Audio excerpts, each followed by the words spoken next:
시편 46편 1절에서 11절 저와 한 절씩 교독하겠습니다. 하나님은 우리의 피난처시요 힘이시니 환난 중에 만날 큰 도움이시라.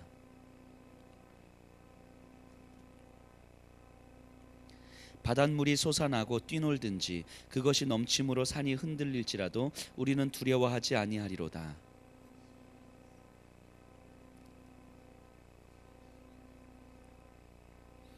하나님이 그 성 중에 계심에 성이 흔들리지 아니할 것이라. 새벽에 하나님이 도우시리로다.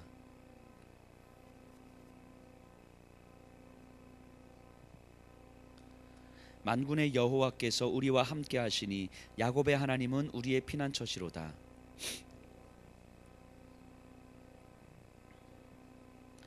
그가 땅 끝까지 전쟁을 쉬게 하시며 활을 꺾고 창을 끊으며 수레를 불사르시는도다.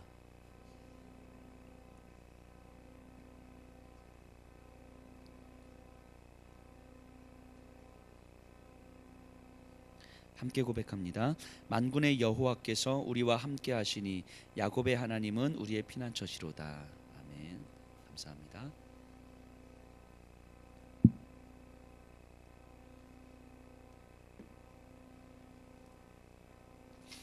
오늘 이 시편 46편은요 참 위로가 되고 힘이 되는 고백입니다. 하나님은 우리의 피난처시고 힘이시요 너희는 가만히 있어 주가 하나님 됨을 알지어다. 이렇게 고백하는 시예요. 그래서 이 피난처가 되는 하나님을 우리는 경험하고 싶은 거예요. 그렇죠? 그렇게 하나님을 만나고 싶은 거예요. 그런데 이 고백을 자세하게 들여다보면 위로만은 아닌 것 같아요. 우리 1절 보세요. 하나님은 우리의 피난처시요 힘이시니 환난 중에 만날 큰 도움이시라. 자, 우리의 피난처시요 힘이시요 환난 중에 만날 큰 도움이시라. 너무 위로가 되는 말씀인 것 같은데 이 말씀 들으시고 아멘이 되십니까? 자, 이 시인은 언제 하나님을 만난다고 고백하죠? 언제? 환난 중이에요. 환난 중에. 그러니까 이 시의 고백을 우리가 보면서 아멘 하기 위해서는 우리가 환난을 만나야 돼요. 환난을 만나고 고난을 당하고 어려워야 돼요. 그래야 그때서야 비로소 하나님이 우리의 도움이시라는 걸 깨닫게 되는 거예요. 그러니까 하나님이 우리의 피난처시고 우리의 힘이라는 것을 우리가 고백하기 위해서는 먼저 우리에게 환난이 있어야 돼요. 자, 아멘이 되시나요? 아멘이. 우리 2절 3절 볼까요? 그러므로 땅이 변하든지 산이 흔들려 바다 가운데 빠지든지 바닷물이 솟아나고 뛰놀든지 그것이 넘침으로 산이 흔들릴지라도 우리는 두려워하지 아니하리로다. 자, 내가 정말 하나님으로 말미암아 두려워하지 않습니다라고 하는 걸 어떻게 알 수 있어요? 땅이 한번 변해 봐야 되고 산이 흔들려 봐야 되고 정말 모든 것을 삼키던 바닷물의 풍랑이 일어나는 걸 경험해 봐야 돼. 우리의 삶에서요. 내 삶이 완전히 뒤집어져 보기도 해야 되고 완전히 뭐 건강의 문제든 경제적인 문제든 자녀의 문제든 사람 관계의 문제든 어떤 문제든지 뭔가 내가 감당할 수 없을 정도의 일들이 이게 확 경험해 봐야 그럼에도 불구하고 우리 하나님은 나를 지키시는구나, 내가 두려워하지 않는구나 라는지 아닌지 알 수 있는 거잖아요. 그렇죠. 자, 다시 한번 여쭤보겠습니다. 하나님을 경험하고 싶습니까? 하나님을 솔직히 우리의 마음은 어떻습니까? 하나님을 경험 안 해도 되니까 환난도 없었으면 좋겠는 삶. 굳이 하나님 경험 안 해도 되니까 피난처인 하나님이 경험이 안 돼도 되니까 피난처가 필요 없는 삶이었으면 좋겠는 그런 삶 원하시지 않습니까? 그렇죠? 사실은 우리 진지하게 한번 질문 던져보셔야 돼요. 우리가 하나님을 경험하고 싶은 이유, 하나님을 만나고 싶은 이유가 무엇입니까? 정말 살아계신 하나님 앞에서 영원을 소망하고 싶어서, 정말 영원한 하나님 나라가 소망이 되기 때문에 하나님을 만나고 싶은 것입니까? 나라는 존재가 영원히 아니면 이 찰나의 순간을 살아가야 될 이유가 없다는 것을 깨달았기 때문에 하나님을 경험하고 싶은 것입니까? 아니면 이 땅에서의 삶이 평안하기 위해서 하나님을 경험하고 싶은 것입니까? 아무 환난 없이 잘 살고 싶어서 하나님을 경험하고 싶은 것입니까? 그 내가 환난을 당해서 하나님이 나를 도우시면 내가 환난이 없어지고 고난이 없어지고 평안한 삶이 될 테니까. 이거 바꿔 말하면 굳이 하나님을 경험하지 않아도 되는 그런 삶, 그냥 하나님 경험 안 해도 되니까 환난도 없는 그런 삶을 기대하는 것입니까? 우리가 하나님을 만나길 원하는 이유가 과연 무엇입니까? 하나님을 만나기를 원하는 이유가 이 땅에서 환난 없는 삶을 살기 위해서는 아닙니까? 진지하게 우리 스스로에게 질문을 좀 던져봤으면 좋겠습니다. 우리가 하나님을 만나고 싶어하는 이유가 무엇입니까? 만나고 싶어하는 이유가 5절 보세요. 하나님이 그 성 중에 계심에 성이 흔들리지 아니할 것이라 새벽에 하나님이 도우시리로다. 자, 이 말씀이 하나님은 분명히 성 안에 계시대요. 성 안에. 그러니까 성이 위험하고 흔들리면 하나님이 도우실 수 있는 거예요. 언제든지. 근데 하나님은 언제 도우신대요? 새벽에 도우신대요. 새벽에.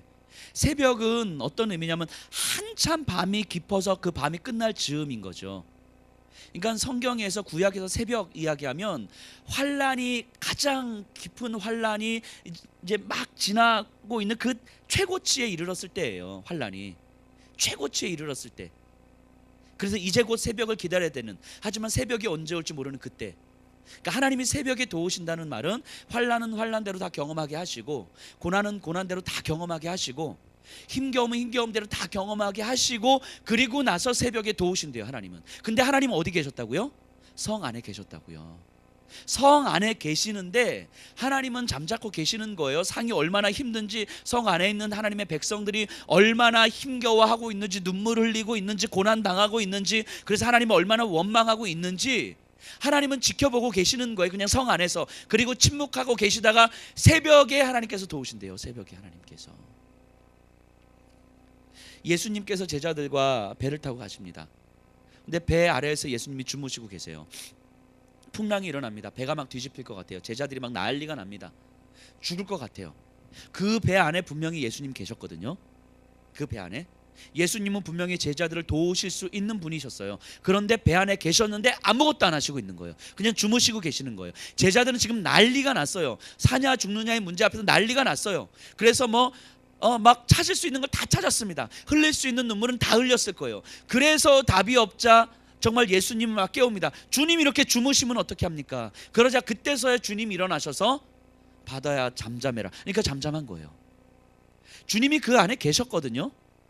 그런데 제자들로 하여금 힘겨울 거 다 힘겹게 하시고, 눈물 흘릴 거 다 눈물 흘리게 하시고, 그리고 나서 도우시는 거예요. 새벽에 도우신대요. 자, 예수님 왜 그러셨을까요? 하나님이 왜 성중에 계시면서도 새벽에 도우셨을까요?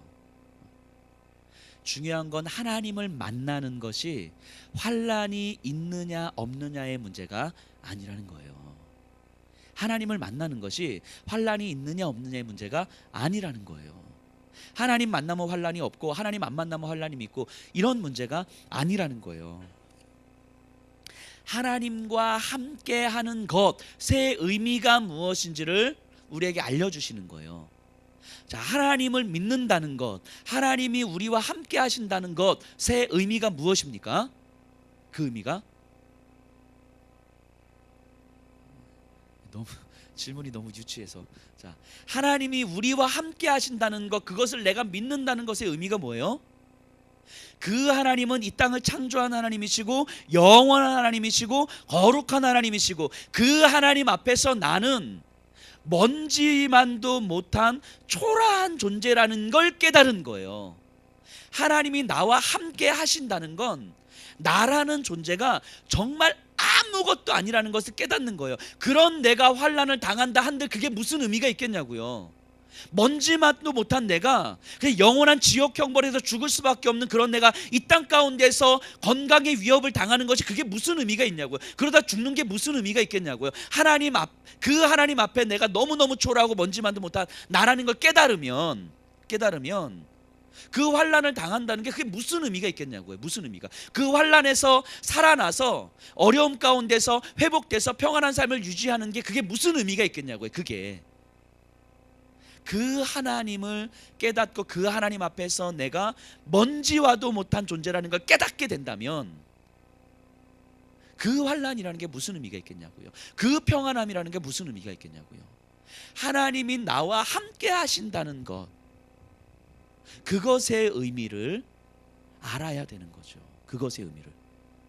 근데 우리는 하나님을 계속해서 도구적으로 사용하는 거죠. 하나님이 없으니까 우리에게 환난이 있는 거고, 하나님이 계시면 우리의 삶이 평안한 거고, 하나님을 만나길 원하는 이유가 뭐예요? 우리의 삶이 평안하길 원하는 것 때문 아니겠습니까? 그런 거면 내 삶에 경제적으로 좀 어려움이 없기를 바라는 것이고, 건강으로 어려움이 없기를 바라는 것이고, 그냥 평탄하게 우리 아이들이 잘 살길 바라는 것, 그 이유 때문에 하나님을 만나기를 기대하는 거 아닙니까? 하나님을 만난다는 건 그런 의미가 아닌 거예요. 그런 의미가 우리가 그 하나님 앞에서 얼마나 초라하고 얼마나 아무것도 아닌 존재라는 걸 깨닫는 거예요. 그러니까 내 환난이라는 거 아무 의미가 없어요, 하나님 앞에서. 그런데 우리에게 의미가 생긴 거예요. 그 하나님이 나에게 이 땅에서 살 수 있는 생명을 허락하셨다는 것이 나에게 의미가 있어지는 거예요. 새벽에 하나님이 도우시는 이유가 무엇입니까? 환난에서 없애기 위해서가 아닌 거예요. 하나님이 어떤 존재인지를 알라고 하는 거예요. 예수님이 계시면서도 배 안에 계시면서도 제자들을 방관했던 이유가 무엇입니까? 예수님이 어떤 분이신지 알라고 하는 거예요. 예수님이 어떤 분이신지. 우리가 이 저녁 시간에 예배에 나와서 하나님 앞에 예배 드리는 이유가 무엇입니까? 하나님 만나길 기대하는 이유가 무엇이고, 하나님의 말씀 듣기 원하는 이유가 무엇입니까? 그 하나님이 어떤 분이신지 알고 그 하나님 앞서 내가 정말 아무것도 아니라는 것을 깨닫기 위해서예요. 그러니까 내가 지금 숨을 쉬면서 살아있는 이유는 먼지맛도 못한 나를 너무너무 초라한 영원한 지옥 형벌의 영원한 심판 아래서 죽을 수밖에 없는 나를 살려주신 하나님 앞에서 주님, 내가 어떻게 살까요? 이 물음 던지고 이에 대한 대답 얻기 위해서 지금 이 자리에 있는 거 아닙니까? 그 이유 말고 우리가 이 자리에 앉아 있을 이유가 없는 거잖아요. 그 하나님 만나는 것 말고 이 자리에 앉아 있을 이유가 없는 거죠. 그렇기 때문에 우리는 하나님을 만나고 싶어 해야 되는 거예요. 우리의 삶의 현장에서는 끊임없이 하나님 없이 살아가잖아요. 우리의 삶의 현장이 우리를 그렇게 만들잖아요. 하루 24시간 살아가면서 하나님 생각하는 시간이 그렇게 많지 않잖아요. 왜냐하면 이 시대가 우리를 그렇게 몰고 가기 때문인 거죠. 그렇기 때문에 이 저녁 시간에 나오는 거 아닙니까? 그렇기 때문에 우리가 예배를 사모하는 거 아닙니까?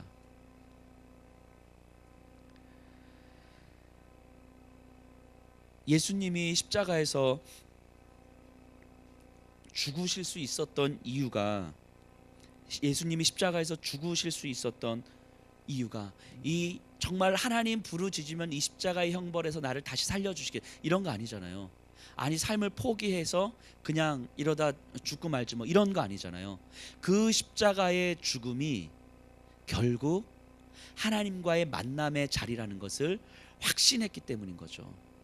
십자가의 자리가 그러니까 결국 부활을 포함하고 있다는 것을 믿었기 때문인 거예요. 그러니까 십자가의 죽음을 죽으실 수 있었던 거죠. 십자가의 자리는 이미 부활이 포함되어 있는 자리라는 걸 믿었기 때문인 거예요.